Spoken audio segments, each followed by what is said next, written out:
Olá, começamos agora mais um Frente a Frente e hoje aqui comigo a Paula Simoni, que é coordenadora do Centro de Defesa dos Direitos da Mulher, que há um ano vem fazendo atendimento às mulheres vítimas da violência aqui em Alagoas, lá na Rua Imperatriz, no Santos Dumont, não é? Rua Imperatriz, número 27, quer dizer, uma organização não governamental que tem atuado na defesa das mulheres que são vítimas da violência aqui no Estado.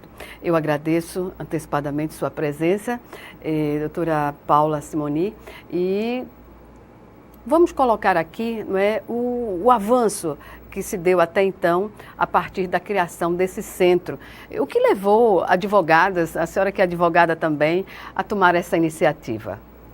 Bom, gostaria de agradecer mais uma vez a presença, o convite, né, aqui no seu programa, e queria também falar da importância do que é o compromisso com o outro, com a outra, no caso. Uhum. Nós, como advogadas e como militantes também da causa feminista, a gente tinha necessidade de atender e resolver os conflitos do outro, da outra.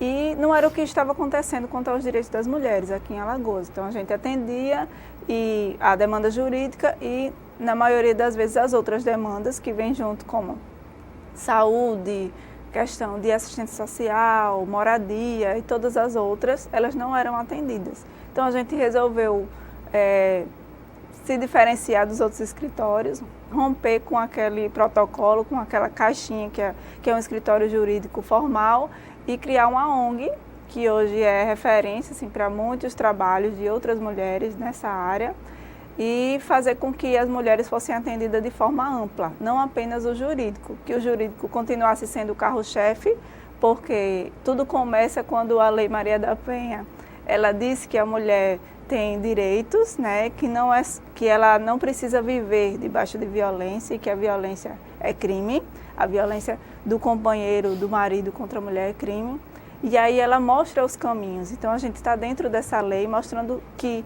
existem outros caminhos, que é preciso trabalhar muito além do processo, né?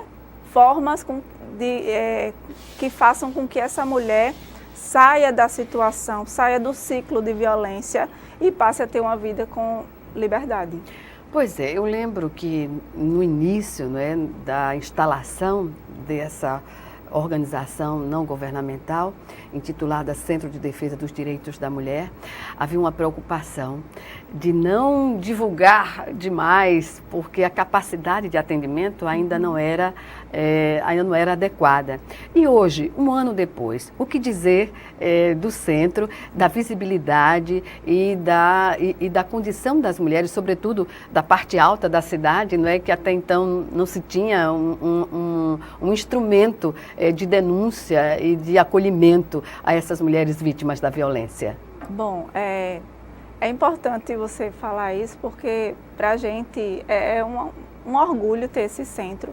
Nós abrimos pensando nas mulheres da parte alta, que é onde se comete mais violência contra as mulheres, né? Estatisticamente, Benedito Bentes e Cidade Universitária são os bairros em que mais se comete violência contra a mulher aqui em Alagoas. Então, é importante que se frise isso. Nós não estamos lá por acaso, nós estamos lá porque fizemos essa ONG baseada em estudos, né? Em estatística que mostram onde está o foco da violência, e está lá. E lá são os bairros mais longínquos, né, fora de rota, onde as mulheres não têm muito acesso e as instituições públicas não estão presentes lá. Ou estão presentes e não têm trabalho, né, nessa área, trabalhando diretamente com o combate à violência. Aí o que acontece? Ao longo desse um ano, né, nós tivemos muitos desafios, nós aprendemos a ser ONG, porque a gente até então nós éramos escritório, passamos a ser uma ONG. Não é fácil, né? Sobre quais aspectos, doutora? Primeiro, porque a ONG ela precisa de recursos, precisa de parcerias, precisa de convênios. Nós não conseguimos firmar nenhuma parceria financeira, por exemplo, para nos dar esse respaldo, né? Porque nós trabalhamos voluntariamente, é importante frisar também, advogada, assistente social, psicóloga, professora de dança, professora de de jiu-jitsu, né, que ensina a defesa pessoal, professora de artesanato, médica, todas com trabalho voluntário. Entregamos um projeto para o governo do estado, para a Secretaria da Mulher especificamente, para que contribua com o nosso trabalho de alguma forma, ou enviando profissionais, ou dando algum respaldo financeiro, e também não tivemos resposta até o momento. Quando foi entregue? Foi entregue no ano passado. Então, até agora, a gente está aguardando, né, para ver se as instituições públicas vão continuar ajudando, vão ajudar de alguma forma, né, e se elas têm algum feedback para nos dar, porque nós somos uma ONG. Nós ajudamos e prestamos serviço gratuitamente porque nós achamos importantes, né, aquilo, mas nós não temos a obrigação de fazer isso, a obrigação é do Estado e nós reconhecemos isso, tanto que quando chega uma mulher para o atendimento, nós encaminhamos para a Defensoria, a não ser que seja um caso muito emblemático, que precise ter uma dedicação especial, aí nós fazemos o processo, nós damos a entrada na petição e acompanhamos. Nas demais, nós só acompanhamos essa mulher e prestamos informações jurídicas. Por quê? Porque a responsabilidade disso é do Estado. Né? E nós somos atendidos pela Defensoria com isso. Se tiver alguma demanda de violência, abuso sexual, a gente vai encaminhar para onde?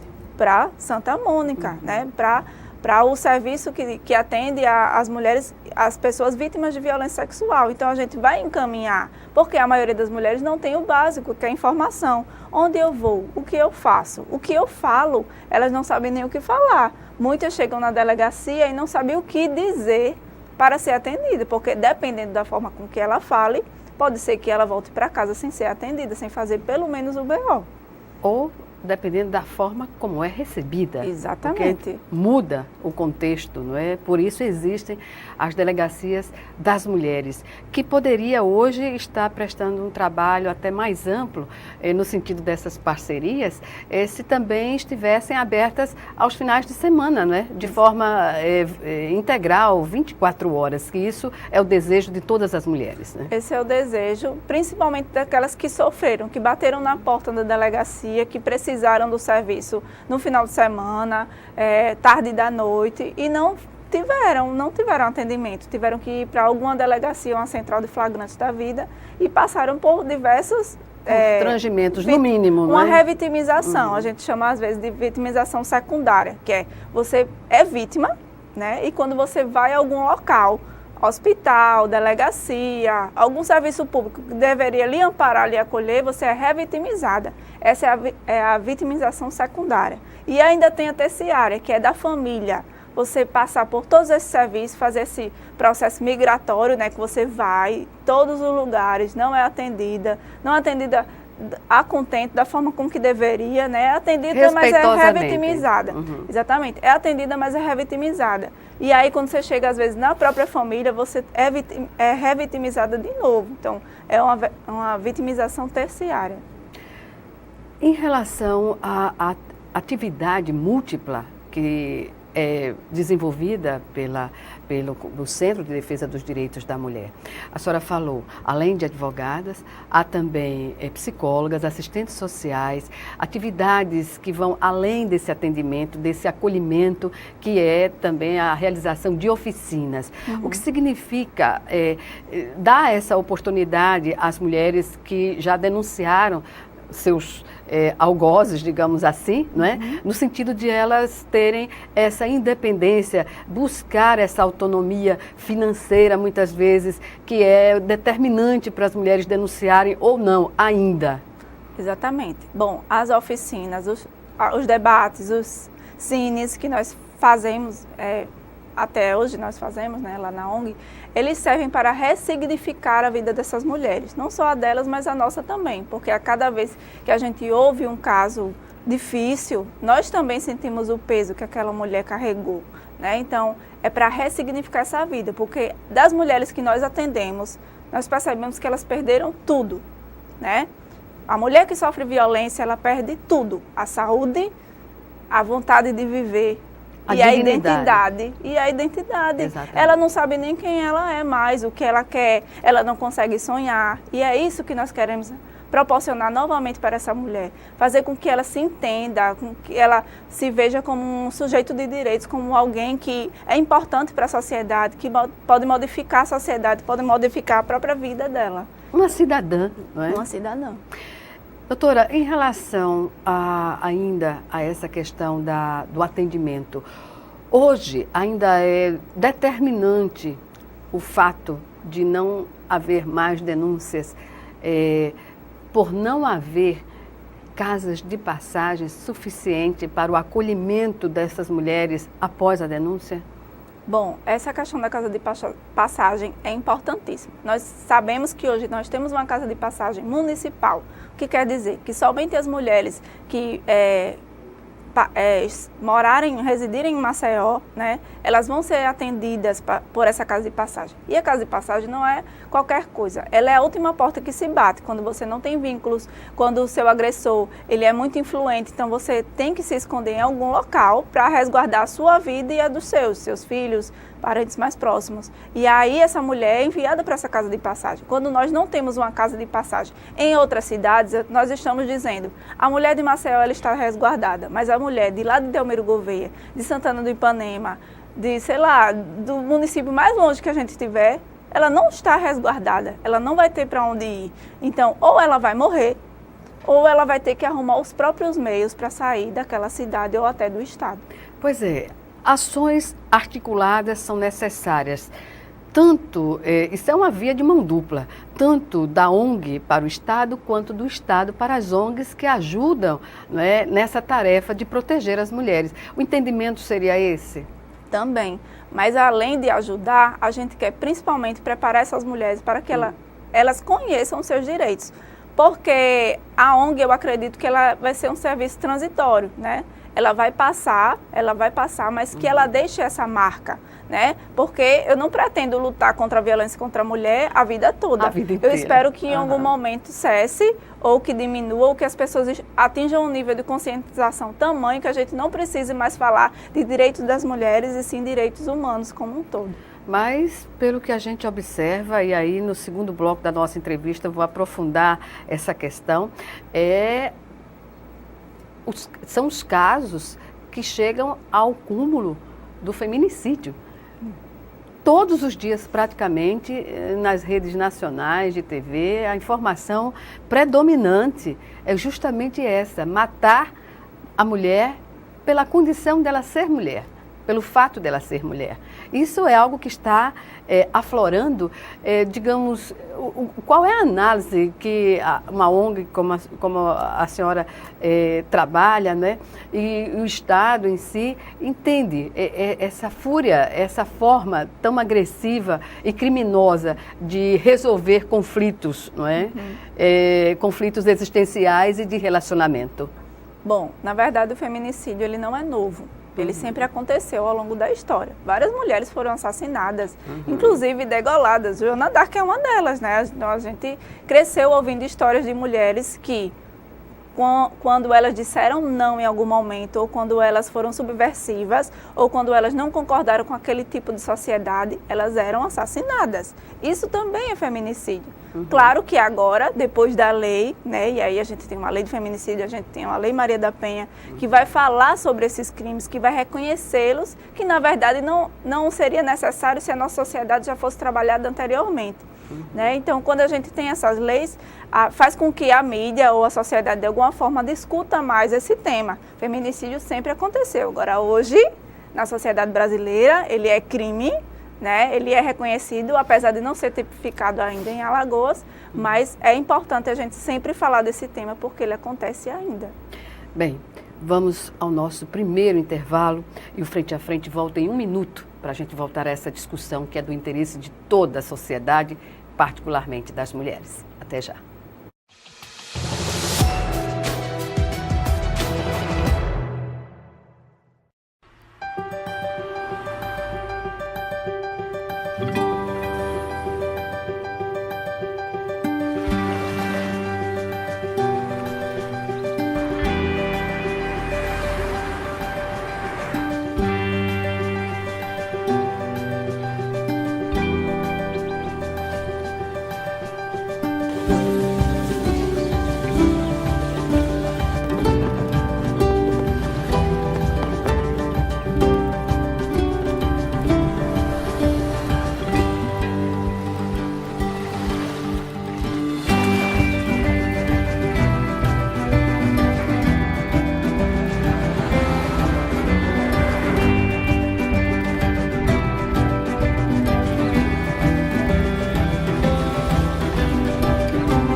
Estamos de volta com Frente a Frente, que hoje recebe a advogada Paula Simoni, ela que coordena o Centro de Defesa dos Direitos da Mulher aqui em Alagoas, o centro que está há um ano em funcionamento lá na Rua Imperatriz, número 27, no Santos Dumont, na cidade universitária aqui em Maceió. O horário de funcionamento, doutora? É das 14 às 17. Em que dias da semana? Segunda, quarta e sexta, e agora estamos aos sábados pela manhã com um projeto lindo com as meninas, que é um projeto de leitura e empoderamento através da leitura e da língua portuguesa. E como se chegou a essa atividade? Porque há outras oficinas também, não é? Ano passado a gente executou um projeto junto com o IFAL daqui de Alagoas, chamado Garotas 1000, empoderando garotas de 11 a 14 anos. A gente construiu uma horta agroecológica, conversamos sobre diversos temas como gravidez na adolescência, drogas, abuso sexual, sobre a questão das etnias. Então, enfim, com esse projeto a gente percebeu que existe uma demanda muito grande de meninas no bairro e na região, e que elas precisavam, de alguma forma, ter uma orientação, porque o índice de gravidez na adolescência naquela região também é muito alto. E isso é a porta de entrada para diversas violações, né? Principalmente o fim, né, da escola. Então, quando ela engravida, geralmente ela vai arrumar um trabalho ou vai morar com alguém e não consegue dar continuidade aos estudos. Pensando nisso, nós executamos esse projeto junto ao IFAL, projeto Mulheres 1000, Garotas 1000, da Luísa Jaborandi, e pensamos nessas meninas, principalmente naquelas que gostavam realmente de estudar, e elas tinham uma vontade grande de estudar no IFAL.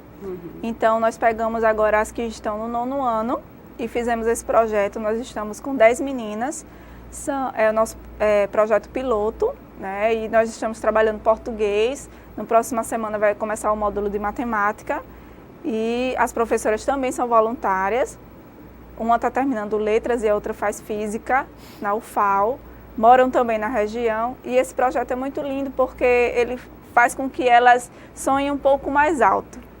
A caminho do empoderamento, exatamente. Não é? Através do estudo.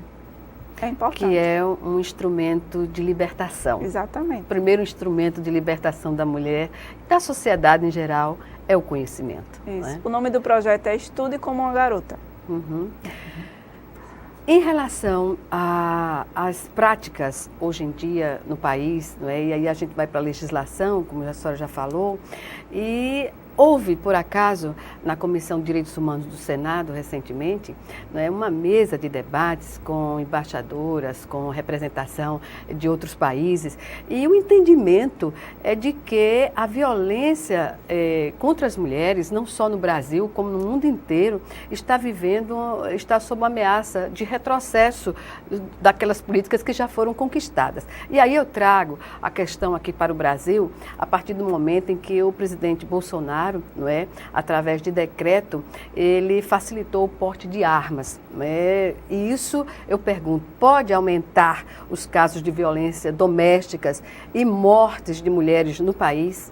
Com certeza. Na verdade, quando o Bolsonaro ganhou com essa proposta, muitas mulheres que sofrem violência, e nós na ONG temos mulheres que ainda sofrem, porque nós trabalhamos o empoderamento delas, ficaram com medo. Porque se eu tenho dentro da minha casa um marido que já é violento, né? Eu tenho dentro da minha casa um marido que já é violento, né? Que me violenta com a mão, com a faca, com a vassoura, com tudo que ele tem pela frente. E de repente, essa pessoa que para toda a sociedade, menos dentro de casa, é uma boa pessoa, ele tem agora uma permissão ou uma facilidade de adquirir uma arma. Como eu vou me sentir? Extremamente ameaçada. Com certeza os índices de feminicídio vão aumentar. E nesse sentido, o que é importante do ponto de vista da organização das mulheres para contrapor uma situação como essa? Os instrumentos que estariam disponíveis nesse sentido? Bom, tem algumas mulheres que estão começando a fazer curso de tiro, né? e se preparando para revidar. Eu não acho que esse é o caminho. Eu Não sou uma é. pessoa extremamente pacífica. E violência não se combate com violência. Exatamente. Né? Se isso fosse verdade, as guerras dariam certo, né? As pessoas sairiam vivas. E tudo ao contrário. Quanto mais armas, quanto mais violência, mais mortes nós temos. Então não é isso que nós queremos. Autorização para o porte de armas é quase uma autorização para matar, né? Exatamente. Porque quem não dispõe da arma, certamente não tem como atirar, né? Muitas pessoas falam assim, as mulheres já estão morrendo, mesmo sem a arma. Imagine com a arma, né? Eu acho que essa que é a pergunta. Porque hoje, Alagoas é o 4º lugar em agressão, né? Das vítimas que morreram, a cada 100 mulheres, quase 2 mulheres, 1,71% das mulheres morreram através do processo de agressão. Então, assim, se eu tenho já um histórico violento daqui do estado e eu amplio, né, eu coloco uma arma na mão dessas pessoas, eu vou estar causando mais morte. Se as pessoas já são violentas, se hoje em dia nós já temos pessoas que causam violência contra a mulher, seja por agressão, por ameaça, seja qual for o tipo, seja por violência sexual, a gente não pode permitir que essas pessoas tenham arma, porque aí é que elas vão ficar mais poderosas. De qualquer forma, arma é poder, né? Só é poder. Exatamente. Doutora, a independência financeira das mulheres ainda é um dos caminhos a serem percorridos, né? Um dos caminhos para encerrar esse ciclo de violência? Com certeza. Virginia Woolf tem um livro chamado Um Teto Todo Seu, que ela fala muito bem disso. Nós também trabalhamos muita leitura lá, para que elas conheçam outras histórias de mulheres que passaram por situações difíceis e conseguiram vencer. Isso se chama resiliência, né? E hoje, quando a gente pensa na mulher, a gente pensa em 3 viés. Além da saúde, né, mental e física, a gente pensa também que essa mulher precisa ter condições de estudar e trabalhar. E hoje as mulheres que sofrem violência, pelo menos aqui no estado de Alagoas, elas não têm um acesso facilitado a isso. Onde estão as políticas públicas para fazer isso? Porque a gente pensa assim, a mulher saiu, ela teve a coragem, né, que eu chamo de coragem, de ir numa delegacia denunciar seu parceiro, seu marido, sei lá, 10, 20, 30 anos vivendo, algumas vezes bem, algumas vezes sobre violência. E aí vai na delegacia e denuncia. Quando essa mulher sai de lá, a vida dela mudou, transformou completamente. Você sai do seu lar, muitas vezes com seus filhos, não sabe para onde ir. Então, assim, muitas vezes sem o apoio da família. Sem o apoio da família, né? Inclusive, tem família que fica com raiva porque a mulher denuncia. Por que você fez isso? Você destruiu a sua família. Como se existisse família. Como se o fato dela sofrer violência não fosse a própria destruição. Essa mulher sai da delegacia sem nada, né? Sem nenhum tipo de apoio. Algumas são encaminhadas para um atendimento psicológico, outras para a defensoria, mas quem vai com ela? Como é que ela vai fazer isso? É preciso muita coragem para denunciar. É preciso ter muita força, porque você sozinha, contra tudo e contra todos, eu digo logo assim, vai, sai, não sabe nem para onde ir, muitas vezes não tem uma casa de acolhimento para ir. Mas o Estado não poderia, junto com as organizações não governamentais, estabelecer digamos assim, uma relação de empregos, fazer parcerias com o setor empresarial, também para as empresas, para viabilizar uma colocação no mercado de trabalho, até experimentalmente. Muitas mulheres também trabalham, são trabalhadoras domésticas, né? São diaristas, enfim, que possam viabilizar a elas a garantia de uma remuneração. Exatamente. É isso que nós tentamos fazer, só que nós somos apenas uma ONG, né?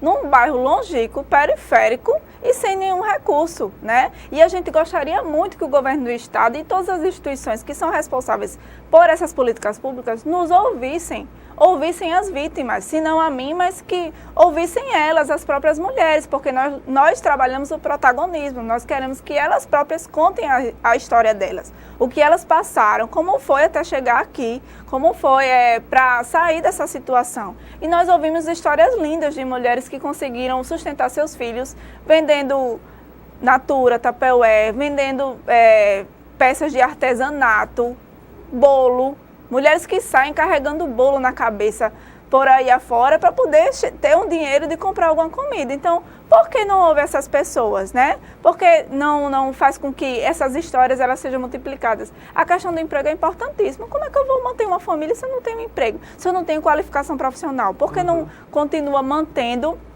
Porque não tem um programa que vai fazer essa qualificação profissional. Só, olha, você não tem nada, você não tem recurso, você não tem emprego, você não tem casa, então venha cá que eu vou te colocar num projeto. Então, o que a senhora acaba de falar evidencia a falta de articulação de uma rede Exatamente. que possa viabilizar essas políticas públicas a partir do entendimento das necessidades reais. E a partir de então, estabelecer essas parcerias, porque o Estado sozinho também não consegue fazer. Exatamente. E que seja transprofissional, porque olha só, eu vou na delegacia. E da delegacia eu vou para onde? Vou para o IML. E do IML eu vou para onde? Então, assim, os serviços precisam estar entrelaçados para que a mulher tenha amplo atendimento. Então, se ela chegar no serviço social... se sinta segura, né? Exatamente. Ela se sinta segura, mas ela chegue através da segurança no serviço social e do serviço social para a saúde e da saúde para o trabalho. E aí ela vai costurando nessa rede e sendo atendida e vai mudando. Porque eu não preciso de uma mulher que sofreu violência, pegar ela e deixar ela só naquele atendimento da delegacia. Eu não estou fazendo nada, eu estou enxugando gelo. Eu preciso garantir que essa mulher saia da delegacia com condições de sobreviver. Primeiro passo após a denúncia é garantir um espaço que a mulher não tenha condição de voltar para casa, né? Mas olha só. Como está essa logística aqui em Alagoas? Por exemplo, foi criada a ONG na parte alta da cidade, porque se identificou que lá há uma maior quantidade, a demanda é muito maior. E o que se tem feito no campo oficial para dar respaldo a essa necessidade lá na parte alta da cidade? Bom, lá na parte alta nós temos a delegacia, uma delegacia especializada. Nós temos também o HU, que atende algumas demandas. Mas não é uma questão trançada. Então, assim, um serviço não está sintonizado com o outro. Nós temos o CRAS, temos o CRES, que são locais em que atende essa demanda e que encaminha. E aí o CRAS e CRES, que é Estado e município, encaminha para nós. Entendeu que interessante? E aí a gente também encaminha para elas. E aí a gente vai construindo essa rede. E esse é o maior fruto que a ONG vai deixar para essa região. Nós estamos ajudando a costurar essa rede de atendimento na parte alta, que não é obrigação nossa, mas nós fazemos porque sentimos essa necessidade.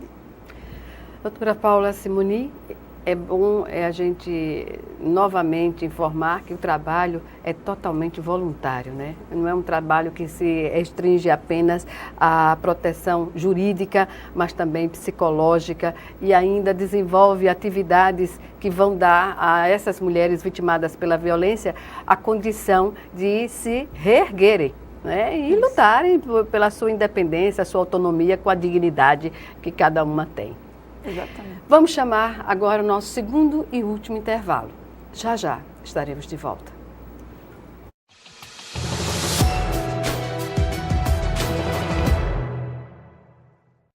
O verde das florestas está em nossa bandeira. E ainda que tentem destruir nosso maior patrimônio, nunca vamos deixar de lutar por ele. Por nossas vidas, por nosso planeta, por nossos filhos e netos. Somos independentes, somos Greenpeace. Batemos de frente contra governos e empresas que roubam as riquezas do planeta. Precisamos de todos juntos por essa causa. Acesse somosportodos.org e assine as petições. Faça parte dessa mudança já. Greenpeace, somos por todos. O Brasil terá pela primeira vez uma Base Nacional Comum Curricular. O documento é democrático e respeita as diferenças. Com a base, todos os estudantes do país, de escola pública ou particular, terão os mesmos direitos de aprendizagem. Hoje a aula é sobre cidadania. Isso é bom. Se a base da educação é a mesma, as oportunidades também serão. Ministério da Educação, Governo Federal.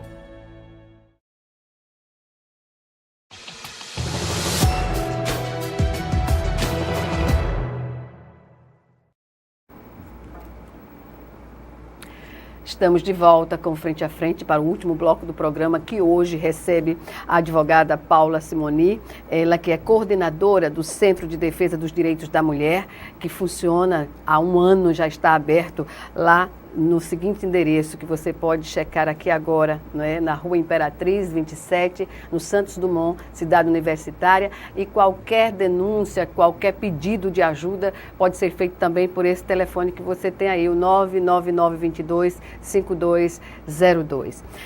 Eu pergunto, o perfil do agressor, do homem que agride a mulher, não há definição, né? É múltipla. Porque a violência doméstica, ela acontece dentro de casa. Quem sabe o que acontece dentro da sua casa? Quem Só convive. E olha lá, né? Porque tem agressor que na frente dos pais é de um jeito, mas quando está a sós é de outro. Tem agressor que é gentil, é bom pai, faz feira, faz tudo, mas na hora do ato sexual faz coisas horríveis com a esposa. Então, não tem como. Abusa, né? Abusa. E nesse sentido, a senhora falou, né, o perfil está muito ligado à personalidade mesmo.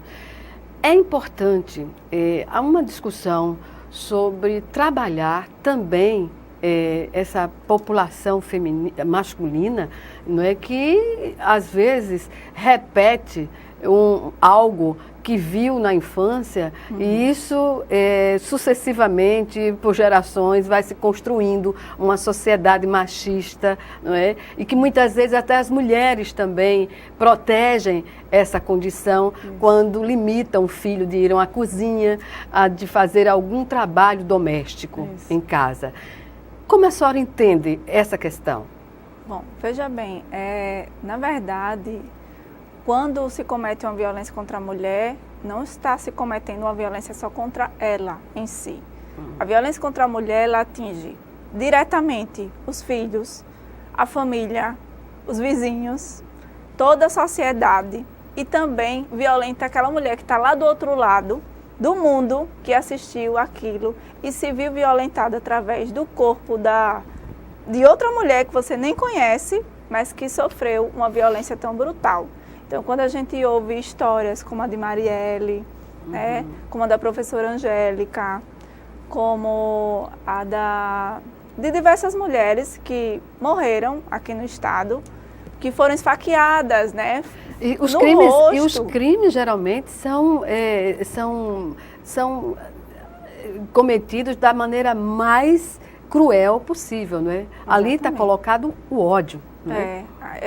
Joana Mendes, né? Então, assim, são histórias reais, de mulheres reais que viviam normal, tinham seus filhos, tinham seu emprego, faziam suas coisas do lar e que foram brutalmente assassinadas, porque não podemos esquecer que o crime de feminicídio, ele é o crime que cala totalmente a mulher. A gente é calada e silenciada a vida toda, desde que a gente nasce. Porque você é mulher, você senta de perna fechada, você não pode gritar, não pode falar muito, né? Você tem que ser comportada, você não pode ter saia curta, nem usar batom vermelho. Então, o tempo todo a gente é silenciada. Quando acontece feminicídio, ele é o auge, é como um iceberg. É o extremo. É como um iceberg. A gente está o tempo todo sendo silenciada, mas com aquela parte de baixo que é invisível. São piadas machistas, é a forma com que fala, diversas coisas. E aí, as formas mais visíveis, que é a agressão, a violência e o feminicídio, que está lá na ponta, que é o que a gente vê todos os dias na televisão. E aí, dentro dessa perspectiva, o menino que viu o pai bater, ele tem uma tendência de repetir o padrão. Então, se ele vê, principalmente que não é punido, né, ele vai banalizar a violência. Isso acontece demais. Né? O juizado da infância tem diversos crimes análogos à Lei Maria da Penha. Do menino que bateu na namorada, do menino que queimou a namorada com cigarro, que tocou fogo no cabelo da namorada. Né? Então, assim, a gente vai ver essa repetição. A gente vai ver a repetição do menino quando cresce, querer bater na mãe. Do menino que bate na irmã, que sufoca a irmã. E a gente tem casos na ONG. Isso é comum, não é? A gente tem casos na ONG de meninas que são agredidas pelo irmão, né? Que o irmão não tolera nada que ela faz. Que quando o irmão bebe, ele vai lá e bate nela. Que ela não pode reclamar. Repete um padrão. né? E ao mesmo tempo a gente também tem meninos e meninas, uma família que sofreu com aquela violência, que não foi trabalhada aquilo, principalmente na parte psicológica, né? Não foi trabalhado terapeuticamente. Então, o que é que a gente tem que fazer? Na verdade, o juizado daqui do estado, ele tinha um programa muito bonito chamado Repense, em que os homens tinham que participar das sessões, né? Eram reuniões, e com a psicóloga assistente social, eles eram trabalhados essa questão. Existia, não existe mais? Existia, acho que não existe mais, já faz um tempo que ele está parado. Nós da ONG temos uma vontade imensa de trabalhar isso, principalmente com os mais jovens, né? Com os rapazes, com os meninos, os jovens. Adolescentes em formação, não é? Exatamente, porque a gente está prevenindo a violência também, trabalhando com eles, tanto deles não cometerem, porque às vezes o agressor não entende que aquilo é violência, ele acha que a mulher, por ser esposa dele, por ser mulher dele, é um objeto e ele vai fazer o que ele quiser, né? Muitos falam, não, doutor, eu não fiz nada demais, eu bati na minha mulher, né? Eu bati na minha mulher, é minha, a mulher é minha, eu bati nela, ela é minha, né? E aí a gente vai também ver, ao longo do caminhar, principalmente na ONG, que existem diversas violências, não é só mulher, companheiro com a esposa, com a companheira, não. Irmão, filho, né? Mulheres já de idade que sofrem violência porque seus filhos cometem a violência. O marido foi embora ou o marido morreu, e aí o filho que começa assume o lugar do pai, exatamente, né? Mas na pior forma que ele já se apresentou. É importante trabalhar essa questão. A gente entende isso, mas nós não temos condições ainda de fazer, mas é um projeto que a gente precisa muito colocar lá na ONG. Em geral, como a senhora avalia os avanços e os retrocessos em relação à política de enfrentamento à violência doméstica no Brasil e particularmente em Alagoas? Bom, eu assim, não sou uma estudiosa no assunto, né? Vou falar do ponto de vista mais local, que é onde eu estou inserida, né? Bom, eu acho que tem avançado bastante. Eu acho que o fato da gente falar sobre esse tema em diversos espaços, como na TV, né, praticamente todos os dias se fala desse tema. Nas redes sociais, nas escolas, né? Agora há pouco minha filha mesmo trouxe uma tarefinha de escola que dizia, né, que homens e mulheres ocupam espaços iguais, que a mulher pode trabalhar naquilo que ela quiser, que ambos têm que ajudar nas tarefas domésticas. Então, assim, isso é empoderar, isso é transformar. Aos poucos, né, a gente vai reeducando a sociedade, já que a lei veio antes. A lei veio antes, né? E aí é preciso trabalhar a sociedade. Inclusive, a lei prevê isso, que nos espaços devem ser trabalhados o combate à violência contra a mulher, principalmente nas escolas. É porque a escola tem um efeito multiplicador que digamos assim, imensurável, não é? As crianças chegam a educar os pais, não é? Na maioria das vezes.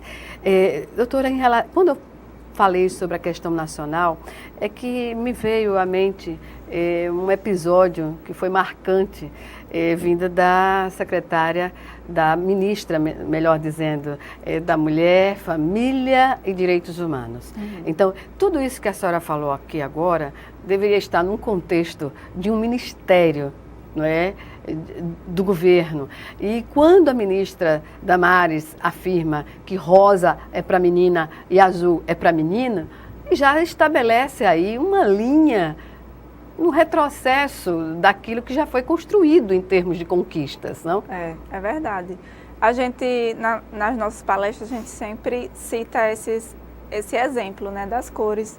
Porque como isso é delineado desde antes da gente nascer. Exatamente. Quando a mulher está gestante, se chutar e for menino, vai dizer o quê? É jogador de futebol.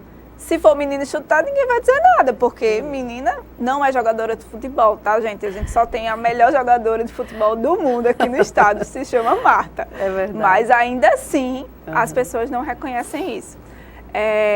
Depois que nasce, aí vai comprar o enxoval. E como é difícil comprar um enxoval quando você tem menina e menino, sem ser das cores rosa e azul. Você vai andar muito se você quiser uma cor diferente. Então é muito delineado isso. Depois, quando vai completar ano, os presentes da menina são máquina de lavar, prato, né? Sempre ligado às atividades domésticas que poderiam... Ao contexto doméstico, que é um contexto fechado, é um contexto casa, né? Então, casinha, tudo que lembre o ambiente doméstico. O menino não, é tudo para fora. Bola de futebol, você não vai dar uma bola de futebol para o seu filho jogar na sala. Você vai dar uma bola de futebol para ele sair, né? Avião, que é para viajar. Carrinho, navio, que você vai explorar o mundo. Então, os meninos, eles são educados meio que para fora. E as meninas não, para dentro. E aí, isso diz muito de como a gente se comporta na sociedade. E quando você diz as cores, você está indo lá para trás. Você nasceu azul, menino e rosa. E aí, quando você cresce, que você percebe que você não cabe em nenhuma das duas caixinhas. Pois é. Aí abre-se uma caixa de Pandora, né? Porque muitas vezes a pessoa, por não aceitar a sua condição, né, na sexualidade, termina agredindo as pessoas também. Né? Exatamente. E é preciso entender que nem todo mundo é igual a gente. Quando a gente diz, olha, eu sou mulher, o outro, eu sou homem, né? Não é obrigado que o outro, o terceiro, diga também que é. Então, é importante a gente respeitar a história de cada um e as vontades das pessoas, porque como a ministra está dando esse exemplo de intolerância, a gente fala sempre na ONG que, principalmente quando a gente trabalha as mulheres lésbicas, é importante entender que nós não cabemos em caixinhas, nós somos livres, né? A caixinha foi feita para que a gente saia em algum momento dela e corra atrás dos nossos direitos. Pois bem, em tempos de diversidade, é um contrassenso fazer afirmações como essa, né? É mostrar que não há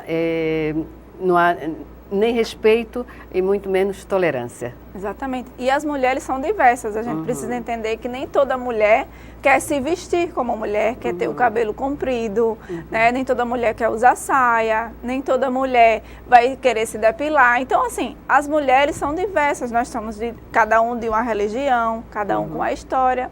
Então, não tem como a gente ser padronizar, né? É isso e pode aquilo. Tentar, mas não vai conseguir. Certamente.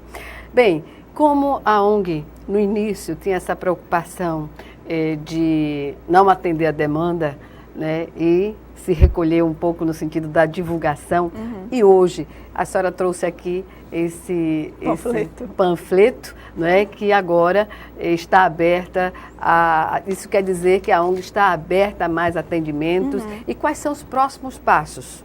Bom, os próximos passos, além de continuar existindo e resistindo, porque não é fácil, principalmente sem recursos, a gente quer principalmente avançar no sentido de projetos, porque nós tivemos alguns projetos pilotos nesse 1 ano, né, e agora nós vamos começar a inscrevê-los para instituições, para captar recursos, para que a nossa ONG consiga existir e, quem sabe, ampliar esse serviço, porque nós não queremos ficar só em Alagoas. Querem ampliar para outros estados também, sobretudo na região Nordeste, né, onde há digamos assim, uma condição maior de trabalhar as questões ligadas ao machismo ainda, né? Exatamente, e principalmente quanto à amplitude dos direitos das mulheres. A gente trabalha muito essa questão da informação e educação em direitos humanos. Perfeito.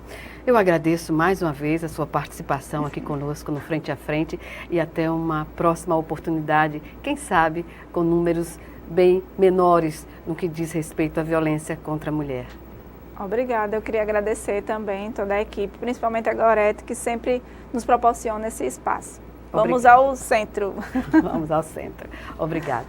Obrigada a você também que nos assistiu e até o nosso próximo encontro, aqui, Frente a Frente.